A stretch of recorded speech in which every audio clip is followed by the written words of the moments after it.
بسم الله الرحمن الرحيم. أهلا وسهلا بحضراتكم. أسعد بلقائكم اليوم في عقدة جديدة من 30 عقدة في 30 يوم من رمضان. جالنا سؤال على جروبات جيربر توجذر من أحد السادة الأفاضل أصدقائنا الموجودين معانا على الجروب، وهو لما بيجي يعمل أوردر بيجيله رسالة بيقول له نو كومون سايز. الرسالة دي متكررة دايما أهي. هنا يقول له نو كومون سايز فور بيسز إن ذا موديل. هو عمل جدول موديل، وبالتالي لما جه يعمل الاوردر ويعمل الريشيو بتاعه اداله الرساله دي. الرساله دي مفادها ان في قطعه في وسط جدول الموديل مش تبعنا، مش واخده نفس الرول تيبل بتاعنا، غريبه عننا. احنا عيله مع بعض، الموديل عيله مع بعض، لازم نكون كلنا من نفس العيله. طيب يلا نفتح مع بعض جدول الموديل. عملنا ستورج اريا جديده هنا نسميها وليكن 6 V9 ستورج اريا، نسميها 6 اهو.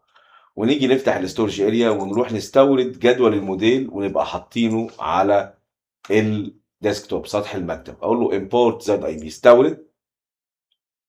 روح على سطح المكتب هتلاقي ام شرطه ام 3 شرطه ان اهو. ده جدول الموديل بتاعي. يقول لي محتويات جدول الموديل هو ستورج اريا كامله فيها رو تيبل وفيها لي ليميت، فيها كل الكلام ده. هقول له هنا اوكي، يس تو اول، اوكي بروسيس كومبليت. الاقي هنا جدول الموديل بالبيسز بتاعته. هفتحه في separate work area open with pattern design، واقول له هنا separate work area في خانه منفصله تماما. هاجي هنا انزل اجزاء الموديل كلها بليس، اضغط كليك يمين كده اهو اهو، واقول له بليس اول تايم اهو. كل الاجزاء هنا. القطعه بيبقى مقاسها هنا ميديوم مثلا. هتمشى او اقدر اجي من فيو كده واقول له سيبريت. تمام، فيو سيبريت يرصهم لي جنب بعض، واتمشى بالماوس وعيني هنا اهو. ادي جيت على القطعه دي ميديم ميديم ميديم ميديم. تمام تمام تمام، كله كده كويس كويس. تمام، ما عنديش مشكله خالص اهو.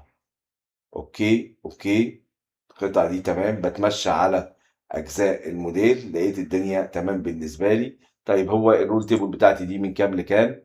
قال لي من ميديم لحد 3 اكس لارج. اقدر اجي بطريقه سهله جدا وبسيطه من قائمه جريد، واقول له هنا كوبي عشان أأكد موضوع الرول تيبل، واخد نسخة من دي احطها هنا. على لازم يتسلك معايا باللون الاحمر كده اهو اهو. كليك يمين اوكي، كليك يمين اوكي، واقول له سيف. سيف، كليك يمين سيلكت اول، كليك يمين اوكي. اتأكدت ان كل اجزاء الباترون بتاعتي ميديم اهو، ما عنديش مشكلة خالص. طيب هروح هنا جوه الستورج اريا بتاعتي، كليك يمين نيو، واقول له هنا اوردر، وهمشي في اجراءات الماركر زي ما احنا متعودين شرحناها قبل كده. وليكن الماركر ده نسميه باسم الموديل بتاعنا اللي هو ام 3. تمام، ام 3.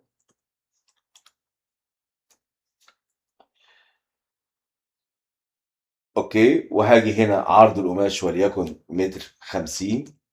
هنا اللي ليميت بتاعتي الموجودة عندي اخدها اهو، الانوتيشن بتاعتي اخدها، ما عنديش مشكلة خالص. هاجي هنا على الموديل اقول له روح لي على الموديل ام 3 ده، واختار الريشيو اللي انا عايزه، سواء دول مع بعض سيلكت اول. لو الباترون متدرج مش متدرج اختار مقاس معين اهو. اوكي، واقول له هنا واحد، واقول له هنا بروسيس سيف تشينجز تو ام 3. يس، قال لي سكسس، بقى عندي ماركر.